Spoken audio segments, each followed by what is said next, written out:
At 1:23 a.m. on April 26, 1986, reactor number 4 at the Chernobyl nuclear power plant exploded. The Soviet government told the world everything was fine. It was not fine. What happened in the next 24 hours would contaminate 77,000 square miles, displace 350,000 people, and expose the lies of an entire empire. This is the story of the 24 hours that destroyed everything.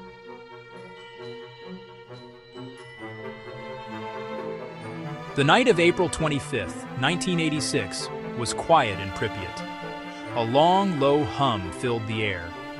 It was the sound of the Vladimir Ilyich Lenin nuclear power plant, of progress, of employment, of a good life. Inside Reactor 4's control room, the hum was immediate. Turbines were spinning, water was pumping, but the routine was broken that night.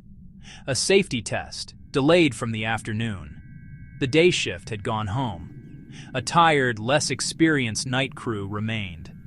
The regional controller in Kiev needed power. The test was put on hold for nearly 10 hours. In charge was Deputy Chief Engineer Anatoly Dyatlov, rigid, demanding. He pushed hard, through intimidation. Leonid Toptanov at the panel, Alexander Akimov on shift, young, pressured, exhausted. As they lowered power for the test, it dropped far too low, into instability. Reactor poisoning. Fission byproducts were absorbing neutrons the core needed to breathe. To raise power, they pulled more control rods than allowed, overriding safety systems. They were now in a forbidden state. The clock ticked past 1 o'clock. Orders pressed them forward. The reactor at the heart of the crisis was a Soviet design known as the RBMK-1000, a massive machine capable of producing huge amounts of power. Unlike most Western reactors, the RBMK used water for cooling, but graphite blocks as a moderator. Control rods, fuel channels, graphite moderator blocks, cheaper to build, refueled while running. It had a dark secret, a design flaw known to its designers, but not to the operators. The flaw hid in the safety system. The control rods meant to slow the reaction. RBMK rods had graphite tips. Inserted from a withdrawn position, the graphite displaced water, spiking power before absorption began. This positive void coefficient was the reactor's hidden lie.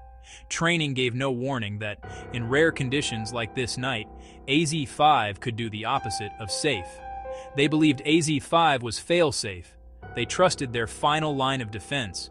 Instability grew worse. Pressure problems, low water, alarms across the panels. The final decision was moments away. Their trust was about to be betrayed. At 1:23:04 a.m., April 26, 1986. The official test began. Steam to one turbine was shut off. As it spun down, pump power fell.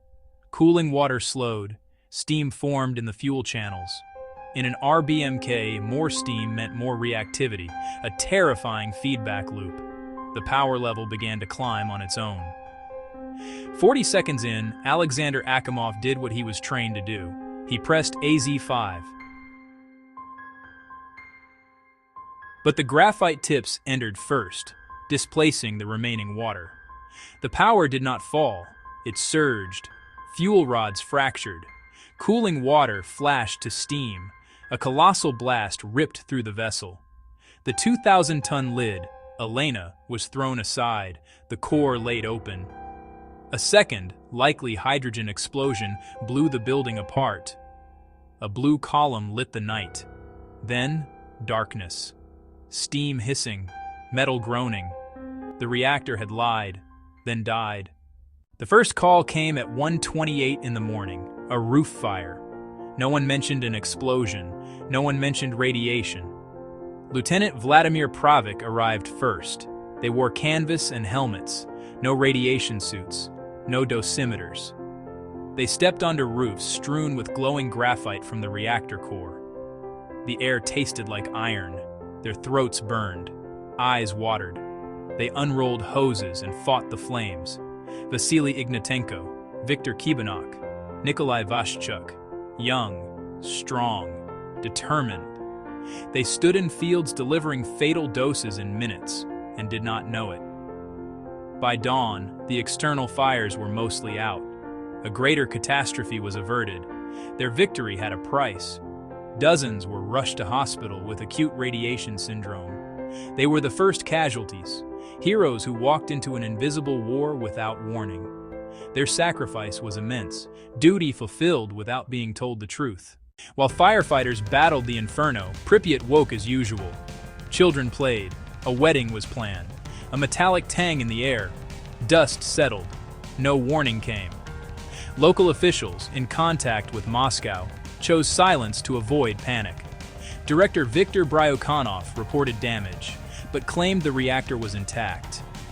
The KGB controlled communications. The priority was the narrative, not safety. For 36 hours, people lived under a shower of radioactive fallout. The truth crossed borders. The cloud drifted northwest, over Belarus to Scandinavia. On Monday, Forsmark workers tripped radiation alarms on their clothes. Swedish labs traced isotopes to the Soviet Union. Stockholm demanded answers. Cornered by evidence, Moscow could not stay silent. A 20-second statement acknowledged an accident and a damaged reactor, nothing more. Nearly 3 days after the explosion, the world began to grasp the disaster. Evacuation began Sunday afternoon. Residents packed for 3 days, then never returned. The lie cost them 36 precious hours. With the core open to the sky, the Soviet Union faced an unprecedented challenge. Hundreds of thousands were mobilized. Soldiers, reservists, miners, engineers, scientists, doctors, pilots. Pilots flew over the core, dropping sand, clay, boron, and lead. Robots failed under radiation. The solution became human beings. Soldiers, biorobots, ran rooftop shifts of 45 to 90 seconds, one shovel load at a time. Engineers Alexei Ananenko, Valery Bespalov, and Boris Baranov waded through radioactive water to open valves and drain the pools. Thousands of miners tunneled beneath the reactor in brutal heat and radiation.